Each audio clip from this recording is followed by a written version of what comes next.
안녕하십니까? 시청자 여러분, 원포인트 레슨의 마이크윈입니다.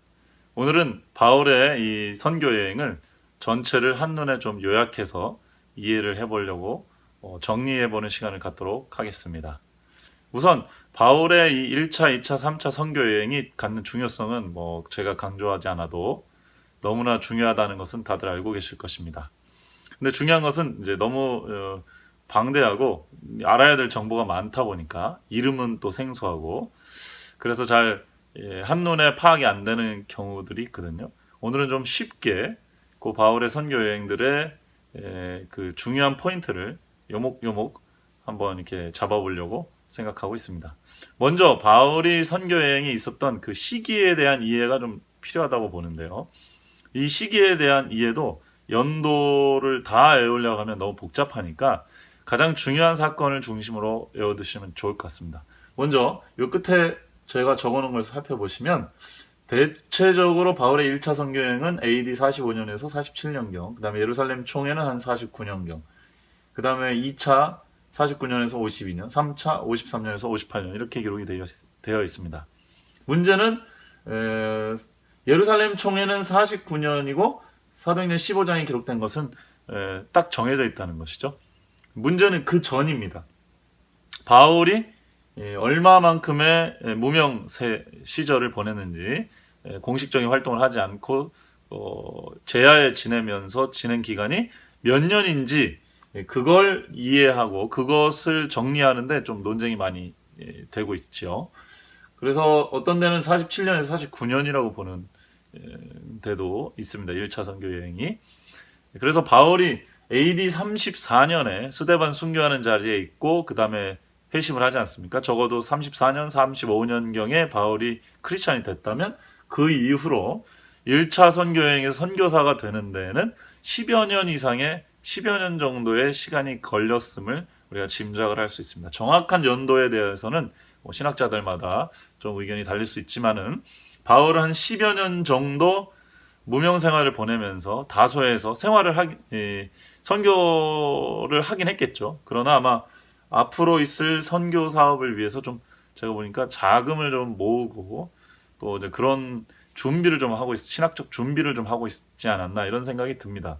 그 뒤에 1차 선교 여행이 있었고 여러분 아시는 대로 이 시리아 안디옥이라는 지역에서 바나바와 같이 팀을 꾸려서 1차 선교여행을 했습니다. 1차 선교여행의 핵심은 바울과 바나바가 자신들이 잘 아는 혹은 자신들이 아는 지역의 근처 지역으로 좀 이렇게 일보 전진을 하려고 했다라고 생각을 하시면 되겠습니다. 그래서 바울과 바나바는 안디옥에서 나와서 이 키프루스 섬, 사이프루스 섬, 이 구브로라고 성경에 나오는 섬을 먼저 갔고요.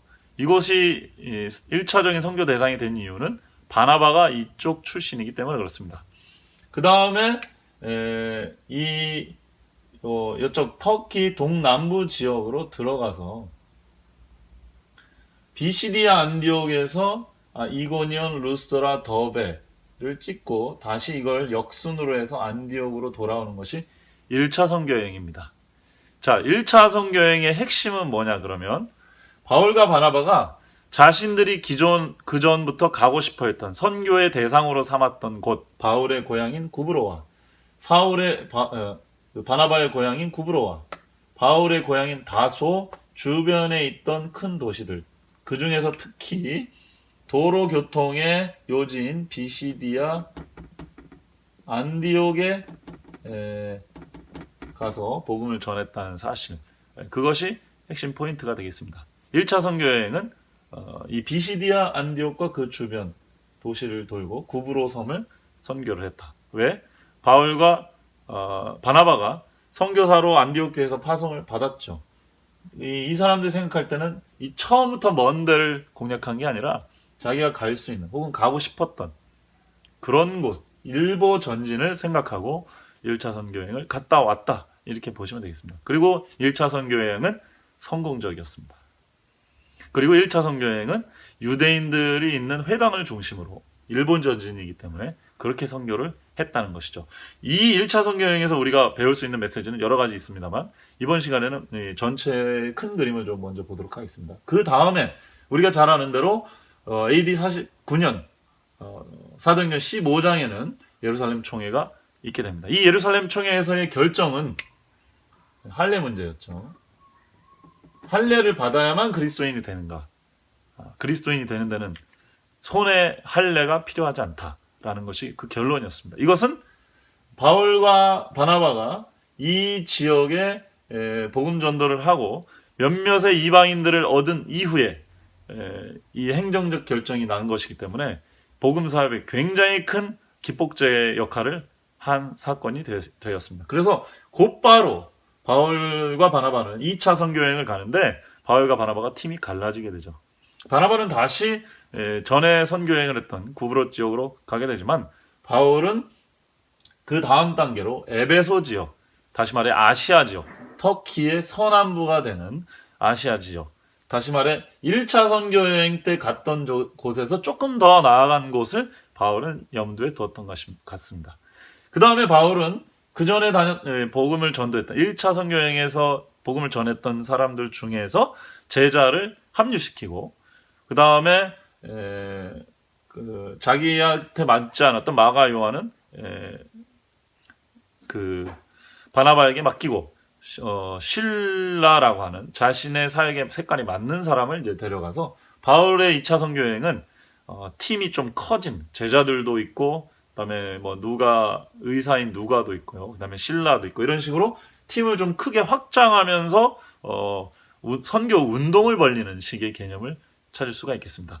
첫 번째 선교 여행은 이 비시디아 안디옥 중심의 도시들, 구브로와 비시디아 안디옥 중심의 도시들, 바나바와 바울이 일보 전진을 생각하고 했던 성공적인 전도 여행이었다면 두 번째 바울의 선교 여행은 바나바와 분리가 되고 자기만의 팀을 이루어서 1차 선교 여행을 이루고 그 다음에 에베소를 가려고 했었던 여행이었던 것이었습니다. 그러나 에베소로 나가려고 했는데 하나님의 성령이 막으시고 그래서 북쪽으로 나아갔더니 그리스도의 영이 막아서 할 수 없이 서쪽으로 이 보스포러스 해협을 뛰어넘어서 빌립보 지역으로 복음을 전하러 들어가게 됩니다. 이것이 2차 선교 여행의 핵심입니다. 다시 말하면 바울은 1차 선교 여행에 대한 성공적인 기대 때문에 여기서 한 보 더 나아간 아시아 지역까지만 선교 여행을 해도 성공적이겠다 생각을 하고 갔지만 하나님께서는 바울의 팀에게 유럽 지역을 먼저 갈 수 있도록 바로 직진해서 유럽으로 넘어갈 수 있도록 계획을 하셨습니다. 그래서 바울이 넘어가서 빌립보, 그다음에 데살로니가, 아텐, 그다음에 고린도 이런 지역에 복음을 전했죠. 2차 선교 여행의 핵심은 헬라 문화 지역, 그리스 문화 지역에 복음을 전했다는 것이고요. 그 지역의 상징적인 도시는 아덴입니다. 물론 고린도도 중요하고 빌립보, 데살로니가도 다 중요하죠.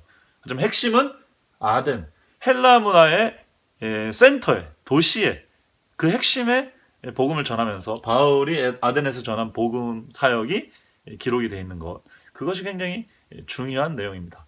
왜냐하면 바울이 앞으로 사역에 이 두 가지 큰 틀, 유대인들을 위한 복음과 이방인들을 위한 진리, 이 두 가지의 큰 신학적 어떤 도전에 대해서 바울이 하나님의 말씀으로 계속 이 사역을 하는 그런 그 설정이 나오기 때문에 그렇습니다.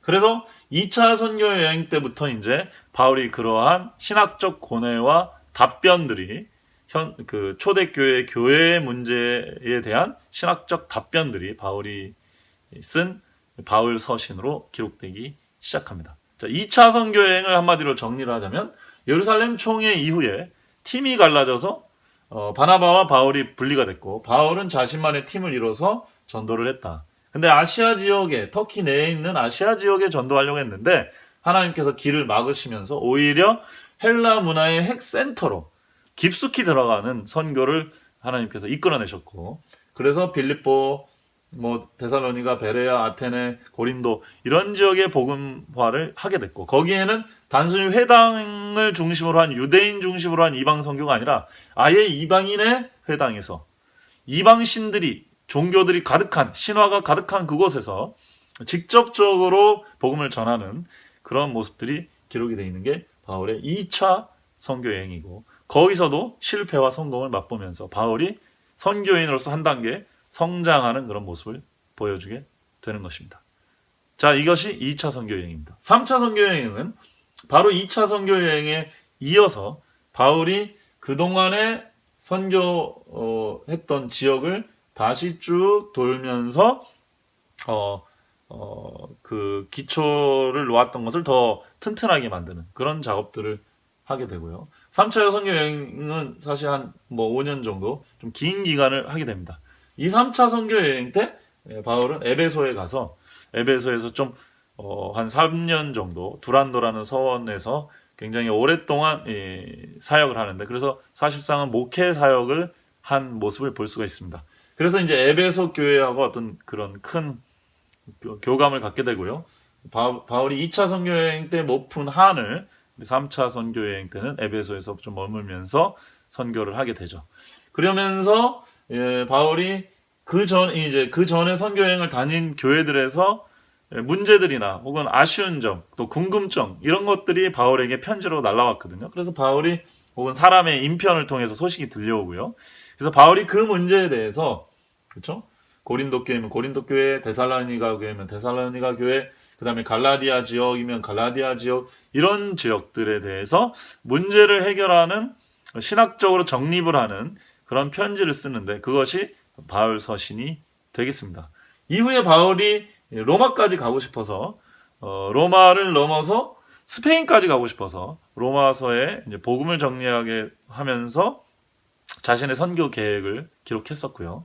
이후 3차 여행을 끝난 다음에 바울은 예루살렘으로 그 예루살렘 총회에서 있었던 약속을 지키기 위해서, 그리고 여러 가지 이유 때문에 성령의 이끌리심으로 인해서 예루살렘으로 가야만 했습니다. 그리고 예루살렘에 가서 바울의 계획과는 좀 달랐지만 어쨌든 로마로 압송이 되면서 로마 선교를 하게 되는 그런 길을 걷게 되었던 것이죠. 이것이 바울의 어떻게 보면 선교인의 인생이었습니다. 바울이 회심한 이후 한 10여 년을 무명 생활로 보냈지만, 그 이후에 또 10몇 년을 자신의 인생을 다 쏟아 부을 만큼의 열정적으로, 그동안 모은 재산도 아마 다 털어서 자신의 그 여행 장비로, 그 경비, 자신의 팀의 선교비로 다 냈던 것 같고요. 또 부족하면 틈틈이 또 이렇게 같이 팀을 이루어서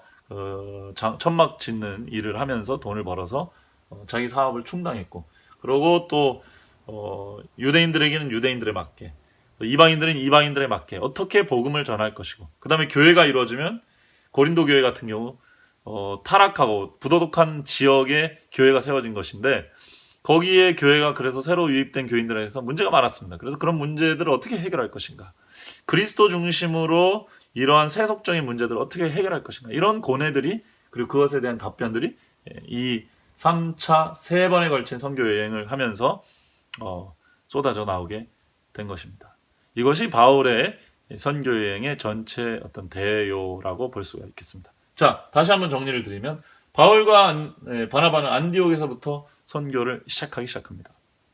그래서 바울과 바나바의 잘 아는 지역으로, 바나바가 잘 아는 구브로, 바울이 잘 아는 이 갈라디아 또 길리기아 성과 그 터키 동남부 지역을 중심으로 1차 선교행이 시작됐고, 거기서 이방인을 얻는, 회당에 있는 유대인들에게 복음을 전하는 것을 넘어서서 이방인도 좀 얻게 되는 그런 경험을 하면서 예루살렘 총회를 거쳐 바울의 사역, 선교 사역은 더 탄력을 받아서 더 멀리 좀 나가보려고 했으나, 2차 선교여행 때 예수님과 하나님의 영은 직접 바울을 헬라 문화의 중심부로 이끌어들였습니다. 그래서 바울은 아덴에서도 복음을 전하고 고린도 지역에서도 복음을 전하는 그런 역사를 이루어냈고요. 이 사건 이후에 바울은 이제 글을 쓰기 시작합니다. 그것이 선교여행과 함께 문서 선교를 시작하게 된 게 바울의 3차 선교 여행이다. 그래서 바울의 3차 선교 여행은 직접 가지는 못했지만 로마, 그리고 그 너머의 땅끝이라고 생각되었던 스페인까지, 서바나까지 그의 선교의 그 전략 속에, 그 계획 속에 들어가게 되었다. 도시적으로 보면 바울이 그래서 안디옥에서 비시디의 안디옥, 에베소, 그 다음에 아덴, 로마 이런 식으로 큰 도시, 그 다음에 교통, 그 당시 문화와 어떤 교류의 중심 이런 대도시들, 그리고 그런 사람이 모이고 영향력이 있는 도시들을 중심으로 세력을 확장하는 식으로 도전하는 식으로 그렇게 선교가 되었고요. 그 다음에 첫 번째는 유대인 회당을 중심으로 거기에 섞여 있는 이방인들을 좀 전도했다면, 두 번째는 좀 더 이방 문화의 핵심인 데살로니가라든지 고린도를 포함한 아테네 지역에 아예 복음을 전했고, 그다음에 마지막에 바울은 편지 속에 로마를 언급하며 또 스페인을 언급하면서 이 세상의 질서, 정치 질서의 핵심인 로마도 바울이 염두에 두고 그렇게 사역을 했다는 걸 알 수가 있겠습니다.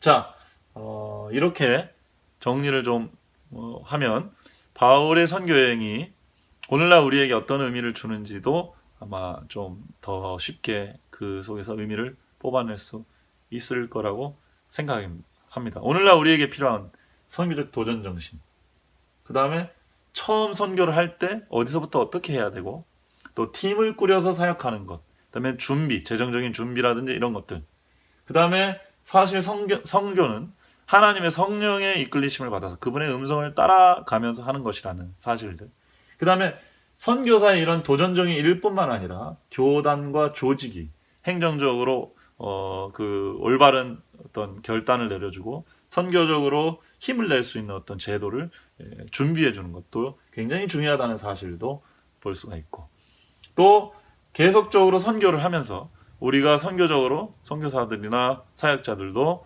계속적으로 대응하는 전략이라든지 접근하는 방법들을 키워나가고, 바울은 아덴에서 선교 경험을 통해 오히려 이방인들이나 유대인들에게나 우리가 십자가를 높이는 선교 방법을 택해야 된다라고 하는 자신의 신학적 어떤 그 발전을 계속 이루게 되죠. 그리고 여러 가지 도전들을 당면하면서 기독교가 어떻게 보편적으로 나갈 수 있는지에 대해서 구약 성경을 터해서 예수 그리스도의 중심적인 그 기독교 사상을 터해서 많은 적용 포인트, 많은 아이디어들과 또 인스피레이션을 제공을 했다는 거. 이것이 바울의 선교 여행 전체 속에서 우리가 계속적으로 배울 수 있는 부분들이 아닌가 생각됩니다. 여러분들이 이제 교과 공부를 그냥 한 주 한 주 하시는 것으로 멈출 게 아니라 이런 주제들에 대해서는 우리가 함께 교회가 선교를 하는 곳이고 선교야 교회의 목적이기 때문에 이런 부분들은 우리가 좀 주기적으로 또 좀 계속적으로 생각을 해보고 연구를 해봐야 될 주제가 아닌가 생각합니다. 감사합니다.